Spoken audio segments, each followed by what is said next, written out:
What's up, everybody? Welcome back to my YouTube channel. Thank you for tuning in. And in today's video, I have something very special for you. I have Jaime Ibanez here on the channel. I'm going to interview him on how he's had massive success in the vending machine business.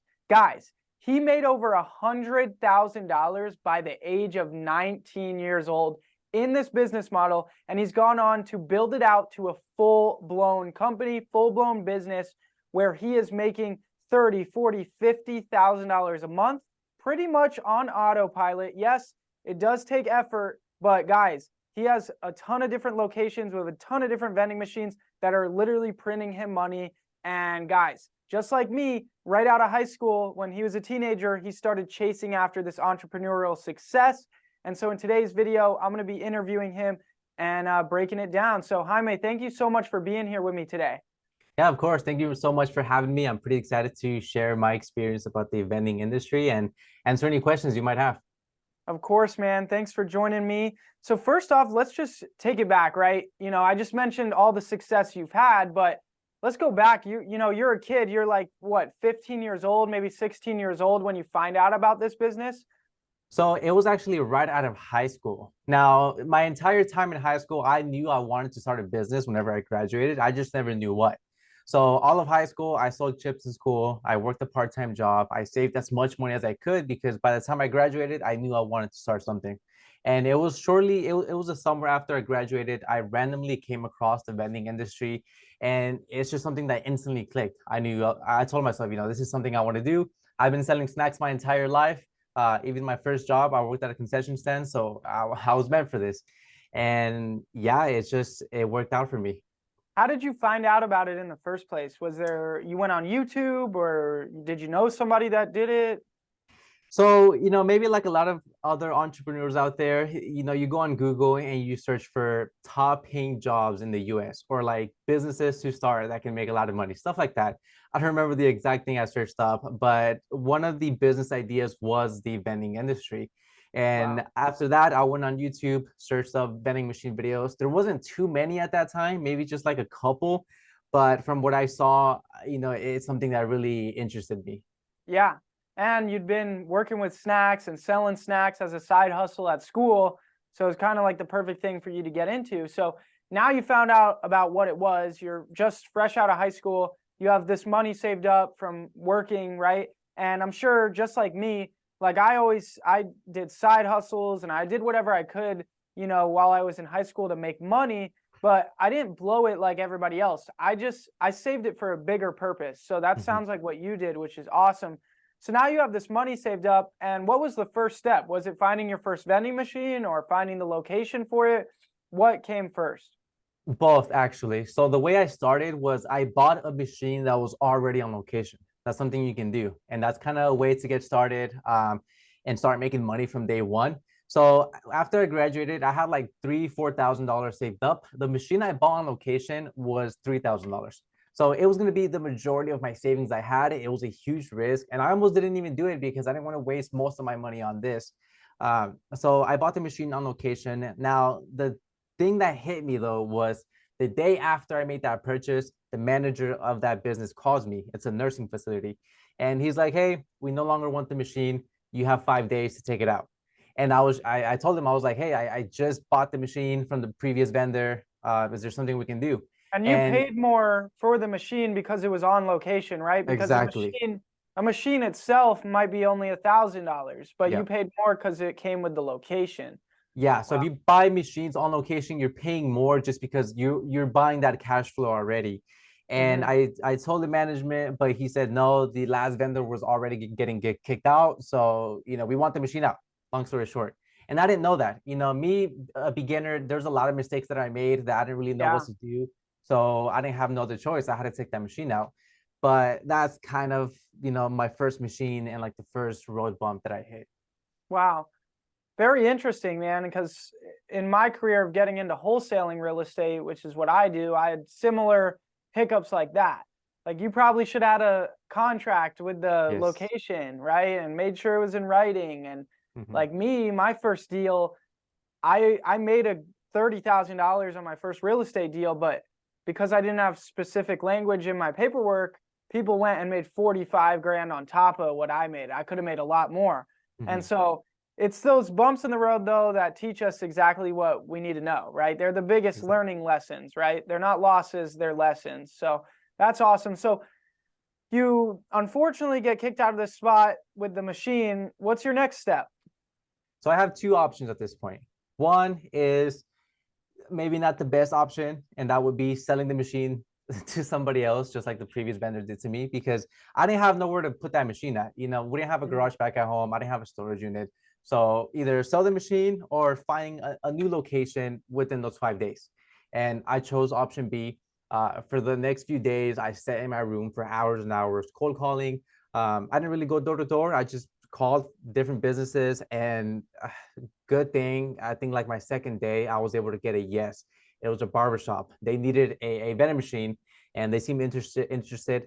So yeah, I just moved the machine into that barbershop, and I had that location for the last like 4 years until I just recently pulled it out. Awesome. So yeah, and you've been doing this for 4 or 5 years now. So that's awesome. Super experienced with this business. And so give us an idea of what it looks like when you're making that cold call to the business, and then like, what do they get, right? What's the benefit for them? Like, I get it, their customers get to have the option of getting snacks, which is a benefit, but do they get a percentage of the money that it generates as well? Like, is there a split? Sometimes if they ask for it. Now, something I've realized is that the smaller the location is, like the more commission they want, believe it or not. Because a lot of smaller locations, you know, it's maybe like small business owners, like barbershops, laundromats, you know, it's people that want to get any extra dollar that they can, compared to like a huge corporate office building where all they care about is a good vending service. So it just really depends on the location. Some of them, yeah, they'll want 10, 15, 20%. Others don't care. It's just whether they want it or not. Now, for Awesome. the cold calling, you know, in the beginning, I didn't really know what to say. I really used to just pick up the phone, say, hey, my name is Jaime. I have a vending machine business. Are you guys looking for a vending machine? Simple as that. And, you know, I'm pretty sure you know this better than most people, but there's not really like a perfect script that you can really say. It's kind of just calling them, kind of getting a feel of what they say, and that's kind of how you And know. being confident about how the way you talk. And Yes. you're a good communicator, you know? So that's what matters, guys. Like in any business, anything you're chasing after doing that requires some sales skills to convince somebody to give you what you want or buy what you're selling. You got to be able to communicate well. So that's key. So that's awesome. So you get this, you buy this vending machine, you get screwed out of the location. So it was kind of a huge bummer. And I mean, that was your first step into the business. So that could have completely made you give up. Yep. Why'd you keep going? Why did you have the determination to not just be like, shoot, I'm out $3,000, I'm upset, and kind of give up? Yeah. I think mainly because I knew there was money to be made. And I don't want to give up so easily. I mean, you know, I feel like I had it in me. I come from a family that owns a couple different businesses. So I just wanted to make it work one way or another.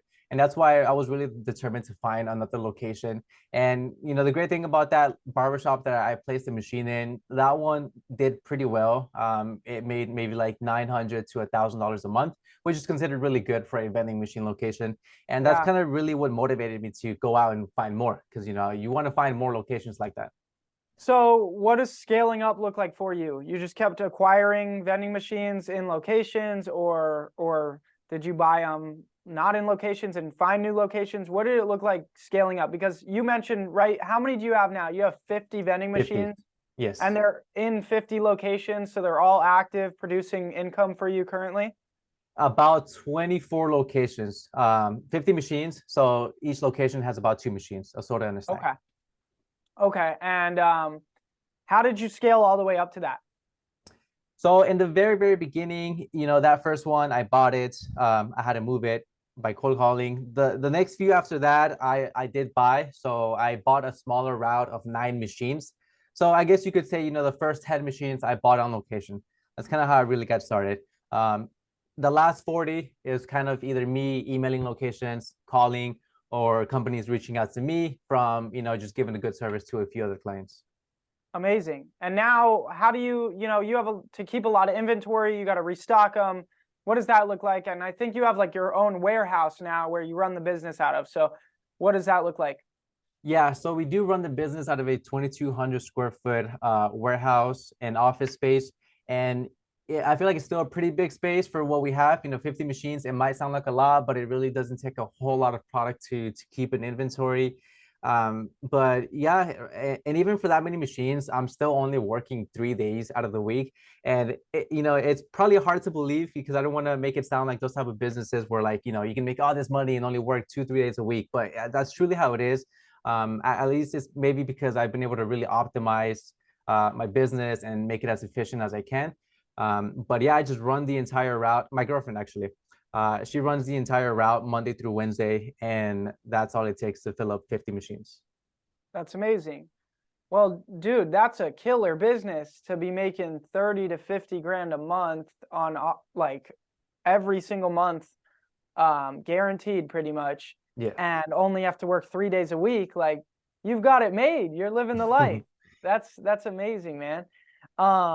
So how long ago did you get the warehouse? I've been here 2 years now. That's awesome. And how old are you now? 23. So 23. I started like after 18, been at it for 5 years. But I turned 24 in April. That's amazing. And guys, he also has a super successful YouTube channel. So pretty much around the same time when he started this business, he started making YouTube videos about it, just like I did. I documented my journey. I tried to build a personal brand while building the business, and it's helped me out a ton in my business. How much has being on social media helped you out in your entrepreneurial journey, whether it was connecting with other entrepreneurs or finding vending machines or whatever it was? How much has building your personal brand helped? It didn't really help me in terms of like finding new locations. Some people might think, oh, my videos got millions of views. Maybe I got some really good locations from that because they saw that they saw what I did. That didn't really happen. I've gotten maybe one location in the last 5 years from my videos. That was a laundromat. The owner saw my videos. But where it did help me out a lot was in scaling my business because vending machines are very, very expensive. And if you want to start a vending machine business, you can't really put a machine on location and expect to grow that business from the profits of that machine. It really takes extra capital to buy more machines as quickly as you can to start making more money every single month. And the great thing about my videos is that my first ever video went viral. After 30 days, it had 1 million views. And pretty much after that, it was a full-time job. After my first video, I posted 2 videos a week for like 2-3 years straight, consistently making about $10,000 to $15,000 to $20,000 a month. And everything I made, I put back into my business. And because I knew, I knew maybe I wasn't going to be making videos forever, but I knew vending is something I wanted to do forever. And that's why I put my money there. So he used the money from his personal brand that his YouTube channel was generating to build out his vending machine business even faster. And now you're sitting at over 500,000 subscribers. So 500,000 subscribers. Congrats, bro. That's super amazing. Thank you so much. Yeah, of course. So you said 2 weeks after your first video, it hit 1 million views. 30 days. 30 days, 1 million views on first video. Wow, that's crazy. And that was back in like 2018, 2019? Like late 2018. Wow. That is super amazing. Now, what advice would you have for somebody watching this video, that thinks the vending machine business sounds like the business that they want to get into? What advice would you have for them to get their foot in the door? I think my biggest piece of advice is to see it as a business. Because something I was telling you before the call is, a lot of people get into this business and they see it as like a side hustle. I'm going to put 4 vending machines on location, make an extra $1,000 a month and call it a day, which, a lot of people can do that. It's totally fine. But I feel like looking at it that way, it kind of makes you neglect the business and not really give it your all. Because the vending industry is a customer service business. All you're doing is taking care of your clients, your customers, and making sure they're happy. You can give a location a good service for like 6 months straight, and then the next day your machine stops working for whatever reason, and that's all that they care about. That's all that they see is, oh, this machine's not working today. what a piece of junk. You gotta, it's all about customer service, and that's my biggest tip. Yeah, and don't treat it as a side hustle, because like what I said to that was like, just like anything else, to be successful at something, you got to master one thing. You got to focus. If you spread yourself too thin, everything's kind of just going to be not so great or fall apart. So you got to focus in, right? And that's how I've had massive success as well. Real estate was my thing, wholesaling real estate, focused in on this one marketing channel that was working. It proved itself to work, and I focused in on that and grew it. And you found one thing that worked. Your first vending machine, you got screwed, but then you found a location, and it turned out to be a location that was really good for you, making you $1,000 a month for 4 years straight. And you found that this is a proven concept that works, focused in, and grew it into a real business. So that's amazing advice. I really appreciate that. What is a day-to-day when you work the 3 days out of the week, right? What does your tasks look like? You say your girlfriend's running the restock on all the vending machines, right? What does your tasks look like? Are you sourcing new locations, new vending machines, looking for new opportunities? What do you do day to day? Yes, so we do come to the office at the same time. If we come Monday morning, we actually like to start our week on Sundays, just because we service a lot of office buildings that are open, from 7 to 5 p.m. So, Monday, Tuesday, Wednesday, we like to be out of here by like 6 a.m., 7 a.m. to get the day started with early. So it's called pre-kitting.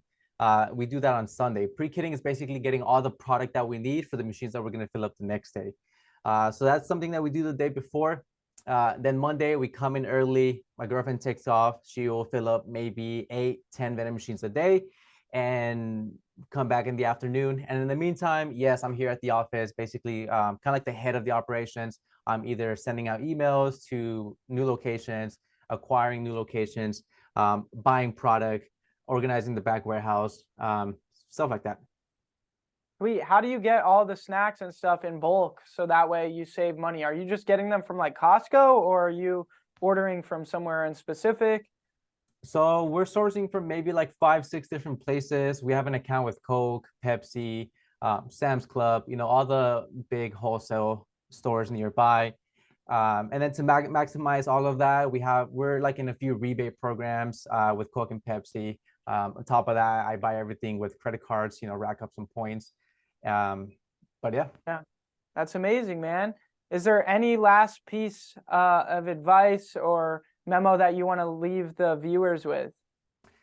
Yeah, I would say, whatever anybody wants to do, just put all of your effort into it.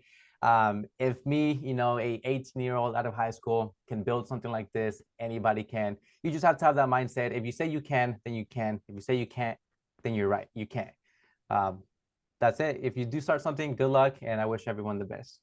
I 100% agree. Well, thanks so much for being here with me today. I really appreciate it. And guys, if you liked the video, make sure to hit the like button.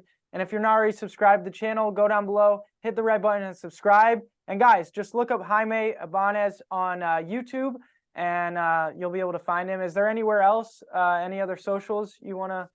Instagram is where I'm mainly at. Same thing, Jaime Ibanez. Amazing, amazing. All right, guys, hope you enjoyed the video, and I'll see you next time.